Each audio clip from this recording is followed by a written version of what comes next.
আসসালামু আলাইকুম। আপনারা সবাই কেমন আছেন? আশা করি ভালো আছেন, যে যেখানে আছেন সুস্থ আছেন। আলহামদুলিল্লাহ, আপনাদের দোয়ায় আল্লাহ তাআলার অশেষ রহমতে আমরাও সবাই বাড়িতে ভালো আছি এবং সুস্থ আছি। তো প্রতিদিনের মতো চলে আসলাম আবারও নতুন ভিডিও নিয়ে। অভাবের সময় আপনাদের ভাইয়ের পকেটে নাই টাকা, কিন্তু ছায়া মনেও ছাড়বে না। এই যে 10 টাকা, খুশি? করলা ভাজি দিয়ে ভাত রান্না করছি, এই জন্য হলো টিফিন নেবে না। যাও 10 টাকায় খাও গা।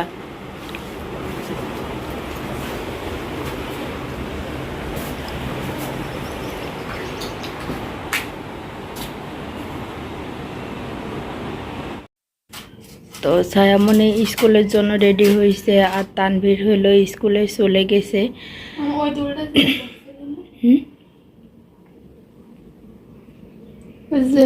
প্রজাপতি স্টিলের স্টিলের ছিল, শুধু এই ঝুলটা ছিল না।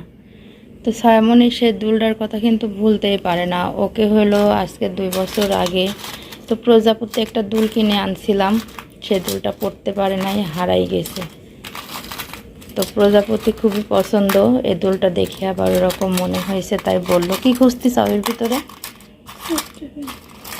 সেপ্টেফিন তো দেখে নাই ছিল, মাস্কের সাথে দেখলাম ছোট জিনিস। এবার সেপ্টেফিনের বক্স একটু আলাদা করতে হবে, আগে বইটাগুলি ঠিক করে নাও। তো তানভীর তো খায়, স্কুলে চলে গেছে, আর এদিকে ছায়ামণি রেডি হয়ে গেছে। আর আজকে 2 দিন ধরে যে খাটাখাটনি করছিলাম, তার জন্য শরীরটা আজকে খুবই ব্যথা হয়েছে। মনে হচ্ছে না যে একটু মানে হাঁটাহাঁটি করি। সকালবেলা উঠেই এখানে লাল লাল করে যে উস্তা ভাজি করছি, উস্তা না, এটা হলো করলা। তো করলা ভাজি করছি। রাত্রে রুটি বানানো হয়েছিল, তানভীর রুটি খেয়ে চলে গেছে। আর যেখানে রাইস কুকারে ভাত চাপাইছিলাম, ভাতটা হয়ে গেছে। তো ছায়ামণি একটু খাইছে, খাওয়া দাওয়া ওর শেষ, আজকে টিফিন নেবে না সেই জন্য। তো আমারও খুব খিদা পাইছে, কারণ 9টা বেজে গেছে। সকালবেলার খাবারটা একটু সকাল সকাল খাইলেই ভালো হয়। তো ওরা স্কুলে রেডি হয়ে গেছে, এই ফাঁকে আমার খাওয়াটাও আমি খেয়ে নেব। শুধু আপনাদের ভাই বাকি আছে, তো এখনও ওঠে নাই। তো এই যে শুধু করলা ভাজি দিয়ে ভাত। আজকে বেশ রোদ নাই, অতটা গরমও নাই, আর একটু বাতাসও আছে।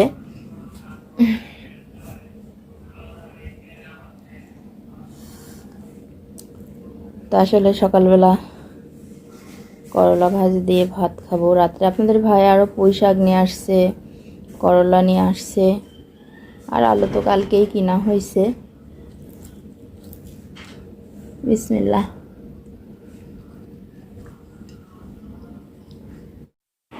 তো কাল থেকে কিন্তু টুকিটাকি করে কাজগুলো সব সারারিয়ে করছিলাম। তো এই যে রুমটার মধ্যে ছায়ামণি হইলো, এইখানটায় অনেকটা কালি কালি ছিল, তো পুরা এটা ভালো করে আর কি ঝাড়া পোছা করা হয়েছে। তো সব ওয়াল কিন্তু ধোয়া সম্ভব না, যেখানে বেশি কালি ছিল সেই জায়গাটা ছায়ামণি কালকে ধুয়ে দিছে। তো ঘরের ভিতরটা সব পরিষ্কার করে ফেলছি, আর মাটিগুলা বেশ মানে দাবায় দাবায় দেওয়া হয়েছে, শুধু এখন এখানে একটু লেপতে হবে। তো এখনও বেশি একটা রোদ ওঠে নাই, তো ভাবতেছি যে সকাল সকাল আর কি একটু লেপে দেব। তো জায়গাটা কিন্তু খারাপ হয় নাই, আসলে পরিষ্কার পরিচ্ছন্ন খুবই একটা ভালো জিনিস। তো পরিষ্কার করলে হাজার খারাপ জায়গা হইলেও ভালো লাগে দেখতে। তো শুধু এই জায়গাটা আছে একটু ধোয়া বাকি, তো এটাও এখন আমি ধুয়ে দেবো। অনেকটা কালি কালি হয়ে আছে, যেহেতু এখানে রান্না করা হইতো, আর রান্না করলে ধোয়া ওঠে, ধোয়াতে তো কালি হবেই।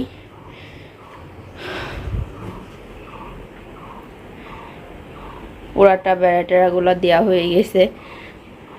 তো আপনাদের ভাইয়া একদম মানে সেই ফার্স্ট দেখতে দেখতে বাড়ির থেকে বের হয়ে গেল। আমিও উঠছি, সেও উঠছে, কিন্তু আমি হাঁটতে হাঁটতে ও একেবারে বাড়ি থেকে বের হয়ে গেছে। আর এখন যাবে হলো গাড়ি নিয়ে।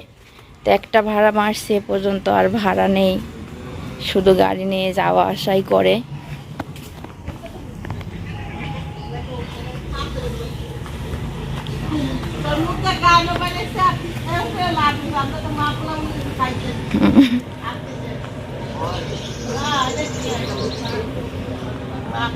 ডাকছেন বলে ডাকলে কি আসতে হবে। আর কালো কি খিচুড়ি হয়েছিল রে? আর ওইটা কইছে, ওইটা হলো আমাদের তার বিয়ে রাঁধছে, বিয়ে গুলিকে রাঁধছে। আহারে তাবিয়াও খাটনি করতেছে। শিশু শ্রম হচ্ছে। যে বেশি পছন্দ করে তাক দিয়ে করাতে হবে। এডি বেশি পছন্দ কার? তানের। এই যে এগুলা হ্যাঁ তানেক দিয়ে বেশি করাতে হবে। আমার ছেলে ওই ভাজালা জিনিস খাইতেই চায় না, ওটা মাইখা দিলে ওই ভাতটাই খাইতে চায়। হ্যাঁ মানে এটা কোনো ভেজাল না, পেঁয়াজ মেজা মাইখা দাও খাওয়া লাগবে, কাটা কুটা তরকারি একটু ভেজাল না, স্বাদও লাগে। যে আজ পর্যন্ত তরকারি খায় নাই তো, তরকারি একটু ঝোল দা ভাত মাইখা দিই।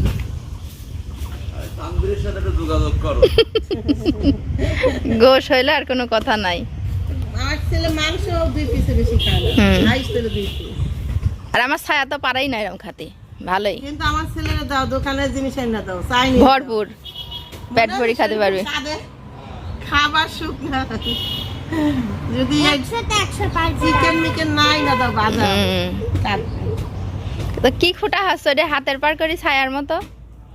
এই যে খুঁটা দিবা না, রাইন্দা পর প্লেট ভরে দিমু না, মনে রাখো বুঝো না? আপনার মতো আমার যে স্বাদ হয় না রাঁধলে, এটাই তো সত্যি কথা আমরা পারি না। তাড়াতাড়ি বাইসা দাও। আর একটু ঘরের ভিতর কাজ আজ করে আসছে। পরে কইবা যে ভাবি রাইন্দা দেন না, আপনি তো আগের মতো ভালোবাসেন না, তখন কিন্তু সেদিন কয়ে ফেলাইছি না, হ্যাঁ দেব না বাইসে। তানভীর স্কুল থেকে চলে আসছে, দেখ সরে আস আব্বা। তো তানভীরের আজকে অনেক বড় একটা ব্যথা পাইছে, কোন বাচ্চা হইলো ধাক্কা দিয়ে ফেলাই দিছে। তো দেওয়ার পরে যেই জায়গা মাথায় অনেক জোরে আঘাত পাইছে, তো এই জায়গাটা একেবারে ফুলে অনেকটা সেই গুটি হয়ে গেছে, অনেকটা ফুলে গেছে, যেহেতু মাথা খুবই নরম জায়গাও বদি। তো আসলে ও অনেক মনটা খারাপ করে আছে, আর ও অনেক জোরে ব্যথা পাইছে, তাও আমি কিছু বলি নাই, যেহেতু বাচ্চাদের একসঙ্গে লেখাপড়া করতে গেলে এমন তেমন হবেই। তো মাথাটা শুধু একটু মানে জোরে ব্যথা পাইছে, ওখানে ফুলে গেছে, তো কোনো কাটে মাটে নাই, ও মনে করছে যে কেটে গেছে, এই জন্য। তো ওকে আবার আমি বোঝাইলাম যে একসঙ্গে পড়াশোনা করতে হলে এমন তো হবেই। তো বলতেছে কালকে যায় বিচার করবে। তো এদিকে আবার কালকে হলো এই যে আইসক্রিম বানাইছে অনেকটা, মানে পাইপ কিনে নিয়ে আসছে, পাইপটা পুরাতে কাঠিয়ালা মালাই। কেন তাই? তো অনেকটা বুদ্ধি, ওর ভিতরে চিনি দিয়ে আরো মিষ্টি করে রাখছিল, চামচ দিয়ে রাখছিল। তো পরে আমি আবার একটা সন্ধ্যাবেলা আইসক্রিম খাইছিলাম, সকাল সন্ধ্যা, তো সেই কাঠিটা আবার এর মধ্যে দিয়ে রাখছিলাম। ও পানি দিলে টপ করে হয় বাপ, অনেক সুন্দর বুদ্ধি। মাছার উপরে যাই খাবা না এখানে বসে খাবা, অনেকটা বড়, এরকম করে ধরেই খাও। এদের চিনিতির ভিতরে এখনো রয়েছে। থাক এখানে বসেই খাও, হ্যাঁ ওখানে গেলে আবার কাকিরা রাগাবি না, আসা থাক। তো দুপুরে রান্নারও আবার টাইম হয়ে গেছে। আপনাদের ভাইয়া কালকে পুঁই শাক আনছিল, আর যে এখানে করলা আছে, তো করলাটা এখন আর করবো না, পুঁই শাক অনেকটা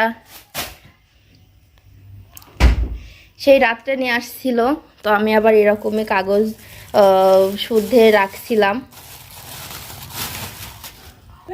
তো এই পুঁই শাকটা দিয়ে এখন আজকে রান্না করব, আর দেব হলো আলু। পুঁই শাক আর আলু দিয়ে রান্না করলে ভালো লাগে খাইতে। বেশি একটা আলু দেব না, ছোট ছোট আলু 5টা নিলাম, আর এই পুঁই শাকটা দিয়ে মাখো মাখো করে রান্না করব। পুঁই শাকে কিন্তু একটু আবার তেল বেশি করে দিলে এমনিই মজা লাগে। তো এখন কাটাকাটিগুলো শুরু করে দিই।